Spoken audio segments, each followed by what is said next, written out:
suis d'abord dans les longues perches là, et puis on les tend là-bas, et là-bas, eux maintenant ils attendent. Donc c'est comme des druides, et ça descend, et ils prenaient. On ne vidait pas, se dit que la lèpre est très contagieuse. Mais avec le vent, c'est grave. Il y a des blessures partout, tu vois l'eau qui coule, tout ça, il y a des plaies partout, et ils sont bandés comme ça là. Donc on appelait ça même un nom, un film dans la baie Corée, ils habitaient dans la cité de Molokai.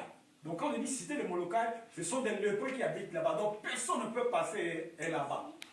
Donc c'était très très difficile. Et cet homme-là était général, il avait tout, mais il avait très très mal. Il avait tous les biens. Mais son corps souffrait.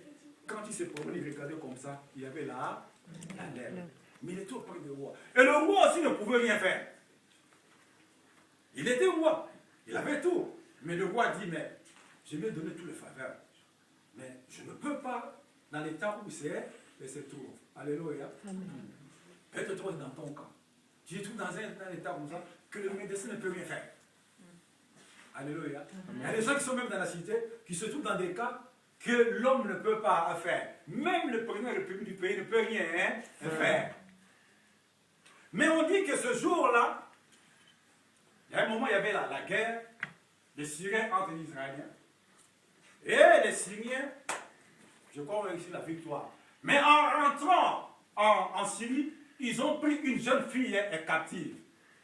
Et cette jeune fille captive était au service de ce général-là à Naaman, dans sa maison.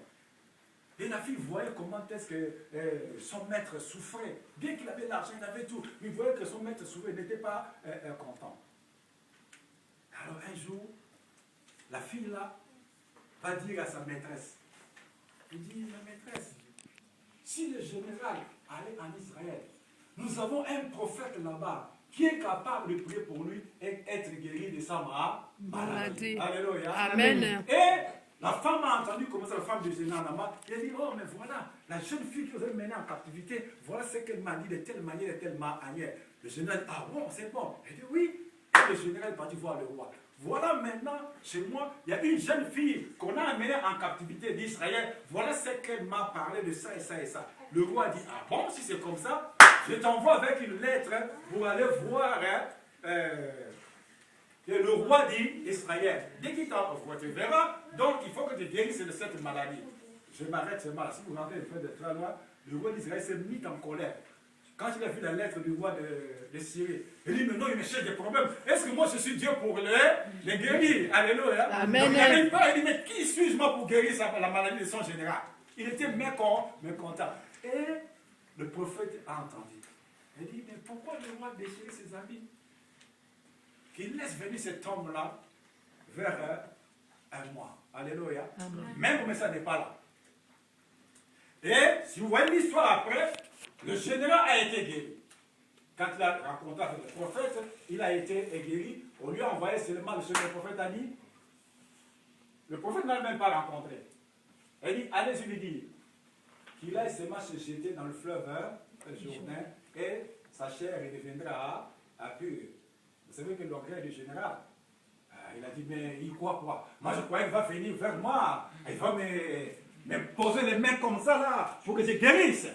Mais maintenant, il me dit, ça, je me laver. Mais ça, c'est quoi ça? Mais chez moi, il y a de l'eau de la Seine, le fleuve Congo, il y a l'Amazone, il y a tout. Mais il est malade ou quoi? Le général était en colère. Et heureusement, il avait des conseils. Il dit, mais mon général, mais quel est le mal que le prophète a dit? Va seulement te jeter dans l'eau et tu vas sortir pire.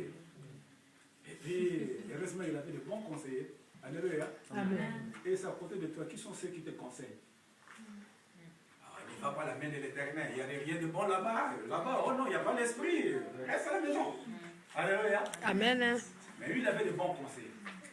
Et il est parti se jeter dans l'eau première fois, deuxième fois, troisième, rien, quatrième, rien, cinquième, rien, sixième, rien, septième fois, il est sorti comme ça. Il n'y avait plus la lèvre. Amen. Alléluia. Amen. Mais pour qu'il reçoive cette guérison-là, il fallait une mission. Alléluia. Amen. Il fallait que quelqu'un puisse évangéliser le général. Amen. Donc la jeune fille a évangélisé le général. Amen. Bien qu'elle était captive dans la maison du général. Mais elle a ouvert sa bouche, elle a parlé au général, et le général a entendu. Et Dieu a besoin que toi, tu ailles évangéliser. Tu fais quoi? À côté de toi, il y a des gens qui meurent. De divers cas. Ta bouche fait quoi? Mais cette fille-là n'a pas eu peur des généraux. Elle a ouvert sa bouche.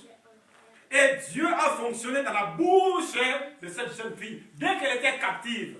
Mais quand elle a parlé, quelqu'un a reçu la guérison. Dieu veut que toi tu parles. Nous avons dit que l'Assemblée chrétienne, la main de l'Éternel, doit continuer à être une communauté multiraciale. Mais pour que ça soit être multiraciale, regardez, il y a des couleurs ici, là, non.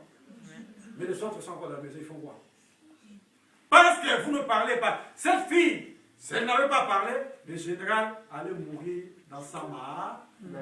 Mais quand elle a parlé, bien qu'il était général, regarde, par exemple, je prends ma fille qui est là à côté. Jeune fille, viens un peu. Viens. N'aie pas peur, n'aie pas peur. Tu dois appeler ton père. Regarde la taille qu'il a. Moi, le pasteur. Et elle s'appelle comment? Noumia. Voilà. Noumia vient me dire, pasteur, Dieu m'a dit. Son frère et son fils. Rien de possible à dire. Noumia vient. Pasteur, je dormais. Dieu m'a dit, tu dois faire ceci, tu dois faire cela, parce qu'il veut bénir l'église. La première pour moi de voir Noumia aller à l'église. Je comme dans le cœur quand même, je suis pasteur, mais... Alléluia. Amen. Alléluia. Amen. Si tu n'es pas fort, spirituellement, tu vas pas mais la jeune fille là, elle est malade ou quoi? Elle vient seulement aujourd'hui, elle vient me dire, Dieu a dit. Elle vient d'où? Alléluia. Amen. Je peux passer au message que Dieu a donné à Noumia. Parce que moi, je vis qui? Noumia. Noumia. Je vois sa personnalité. Mais Dieu a mis la parole dans cette jeune fille. Heureusement, le général a compris. Vas-y, que le Seigneur te bénisse, ma fille. Alléluia. Heureusement, le général a compris. Le général va regarder quoi? Une captive. Parce qu'elle était esclave. On l'avait prise là-bas pendant la guerre. Donc, elle n'avait pas de mots à dire. L'esclave, qu'est-ce que peut dire devant son maître? Non. Avant qu'il l'esclave parle, il faut que le maître lui donne l'autorisation. Mais ce jour-là, la fille n'a pas attendu l'autorisation du général. Elle a parlé au général, à sa femme. Va dire au général, si partez chez moi en Israël, il y a un prophète là-bas qui va les guérir. Dieu attend que toi tu partes. À côté de toi, il y a des gens qui meurent. Toi qui viens. Toi, si toi tu es venu, parce qu'il y a des gens qui t'ont parlé. Amen. Pour que tu viennes à l'évangile. Mais maintenant, Dieu veut que toi tu parles aussi aux autres. Il y a des gens qui là. Il y a des gens qui se jettent dans des métaux.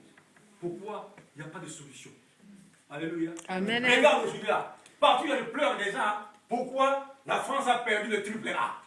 Il y a des soucis partout. On voit dans les budgets. Oh, maintenant la vie va être dure. Même les questions commencent à comprendre, ça va être dur, vraiment. Le triple A, vraiment l'économie va monter. Voilà maintenant la confession que nous confessons. L'évangile, c'est ça. L'évangile de la victoire ou de l'échec. Mais Dieu veut que les hommes soient sauvés. Toi, vas-y. Nous voyons aussi dans la deuxième phase là. Vous voyez qu'il y avait quoi? Jésus allait entrer à Jérusalem. Mais pendant qu'il rentrait, comme il voit des très loin, il avait ses disciples. Mais il dit à ses disciples, vous, allez-y, dans la ville là-bas, il y a un anon à attacher. Déliez-les et amenez-le moi. Si les gens disent, pourquoi faites-vous cela? Dites que le Seigneur en a besoin. Et Jésus n'est pas rentré à Jérusalem directement. Il est resté encore en dehors de Jérusalem. Il y avait que ces deux disciples-là qui sont rentrés. Alléluia.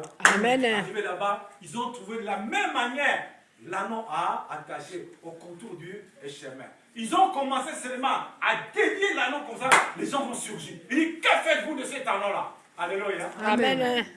Ils ont répondu de la même manière que Jésus a dit, le Seigneur en a besoin. Pendant que les disciples allaient pour aller détacher l'agneau, la parole de Jésus les a précédés. Amen. La parole a maîtrisé ces gens-là. Bon, vous voyez que là,